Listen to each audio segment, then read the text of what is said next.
আওতায় আনা হয়েছে।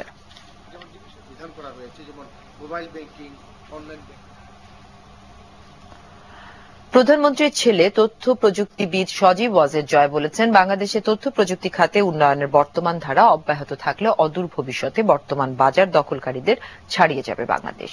যুক্তরাষ্ট্রের ক্যালিফোর্নিয়া অঙ্গরাজ্যের সিলিকন ভ্যালিতে তথ্য প্রযুক্তি বিষয়ক এক সম্মেলনে দেওয়া বক্তব্যে এই আশা প্রকাশ করেন প্রধানমন্ত্রীর তথ্য প্রযুক্তি বিষয়ক উপদেষ্টা। Towards digital Bangladesh investment and partnership opportunity শীর্ষক এই সম্মেলনের আয়োজন করে Bangladesh association of software and information system basis এবং সিলিকন ভ্যালির একটি প্রতিষ্ঠান।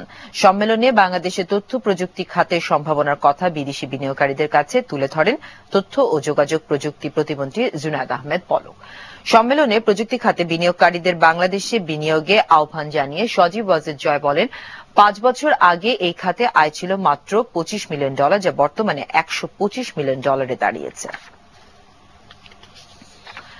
অতিরিক্ত অ্যাটর্নি জেনারেল এম কে রহমানের নিয়োগ বাতিল করে তাকে দায়িত্ব থেকে অব্যাহতি দিয়েছেন রাষ্ট্রপতি আব্দুল